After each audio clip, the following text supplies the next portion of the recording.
नोंथांमोनजों एबाव फैलायबाय माने दान्दिसे सावरायनो थाखाय दिनै जों सावरायगोन रायजो राजा नोंथांमोन मानोना माने ससियेल वेलफेयार आरो जोंहा स्किल डेभेलपमेन्ट माने बे समाव नोंथांमोननो मोनसे गुड इनफरमेसन होनो सानदों मानोना जोंनि आसामावबो आरोना माने दाब दाब जायगायाव बे माने स्किमा माने लन्च जाबाय आरोना जोंनाव फैगासिनो दं माने रायजो राजा नोंथांमोन दा माने फार्स्ट टाइमनि थाखाय जोंनि बिश्वनाथ जिल्लानि सिङाव थानाय माने साकुमाथा बे साकुमाथानि सिङाव माने जेसेबां माने पन्सायत दं आरोना बे पन्सायतनि सिङाव बे नोंथांमोना खोनादों जानांगौ खोनाबाय जानांगौ गोबाङानो खोनाबाय आरो गोबाङानो खोनायाखै आरोना SSJM माने आसनि स्किम बे स्किमनि गेजेरजों बे NGOनि गेजेरजों माने बे बिश्वनाथ हालामनि सिङाव थानाय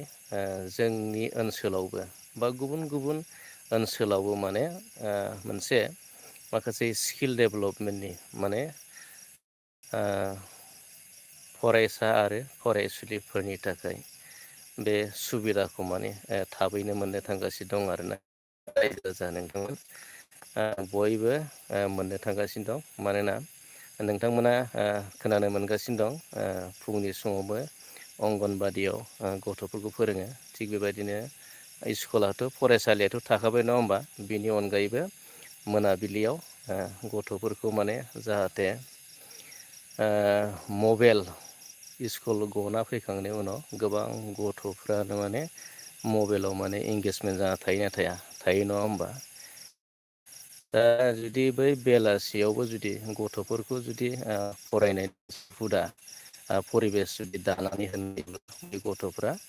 माने जिथुनाखि मबाइल नायनाय नङा होमबा मबाइल नायनायनिफ्राय गोजानाव थागोन आरो गोबां आरोना बे गथ'फोरखौ जेसेबांनो बिजियाव दोननो हागोन मुखुबाव दोननो हागोन माखासे सोलोंनो हागोन बेनि अनगायै गोबां माने स्किल बे जिथुनाखि स्किम सेन्ट्रेल गभारनमेन्टनिफ्राय नङा होमबा NGOनि थ्रुयै बे माने सुबिदाखौ जोंनि रुरेल एरिया गामियारि ओनसोलफोराव बे सुबिदाखौ मोननो थांगासिनो बियो जोबोद मोजां बावैसो साननि उनावनो बियो लन्च जागोन आरो एपइन्टमेन्ट मोननो गोबां आइजोफ्रा बेखार ना जाय बेखारफोरनि थाखायबो मोनसे सुबिदा जाबाय नङा होमबा दसेब्लाबो नङा होमबा दान्दिसेब्लाबो 1 घन्टाब्लाबो माने बेयाव गथ'फोरजों मुखुब थानो थाखाय फोरोंनो थाखाय खाबु मोनबाय आरो फोरोंनाय समाव बिथांमोनाबो मा जेरै न'खर सोलिनो थाखाय माबा मोनसे मोननो थांगासिनो दं आरोना थ' जोबोद मोजां रायजो राजा नोंथांमोन बिनिखायनो थ' बेफोरबादि माने स्किमा आसनिफ्रा जोंनि आसामाव दासो सफैदों नाथाय स्किमा फैगासिनो दं आरोना थ' बियो सेक्सनाव फरायनाय बे आसनि स्किमनि गेजेरजों NGOनि गेजेरजों गोबां माने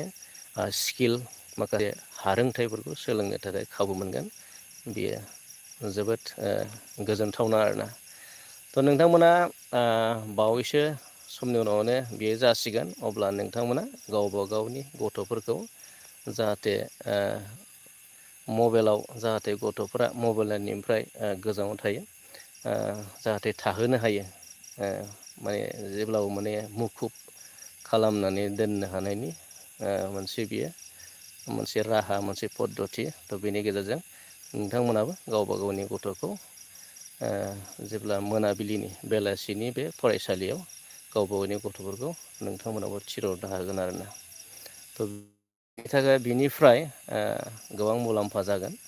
माने बेखौनो बुंदों माने ससियेल वेलफेयार जे स्किल डेभेलपमेन्ट आरोना गोबां बेयाव स्किल दङ बे स्किलफोरखौ फोरोंनाय जागोन आरो बिजाबनि सोलोंथाइजों लोगोसे जेसेबां माने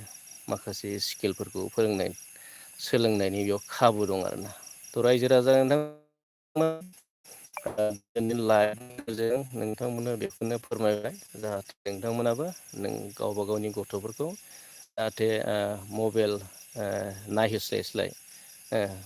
फरायसालि गखांनायनि उनाव मबाइलजों मुखुब खालामनानै दोनस्लायस्लाय बै समाव नोंथांमोनाबो गावबा गावनि गथ'फोरखौ जाहाथे हुदा खालायो जाहाथे नैबे बै समाव मोनाबिलि समावबो सोलोंनो थाखाय बेयाव माखासे गियान लानो थाखाय स्किलखौ सोलोंनो थाखाय नोंथांमोना गोबां गथ'खौ जोथोन लायो आरो बोसोन होयो बेखौ नोंथांमोननिसिम खावलायबाय थ' दिनैनि लाइभखौ बेखिनियावनो दोनथ'नोसै आसा खालामो उननि गोदान भिडिअ फिन खनसे लोगो मोनफिनगोन गोजोन्थों थेंक इउ लाभ इउ अल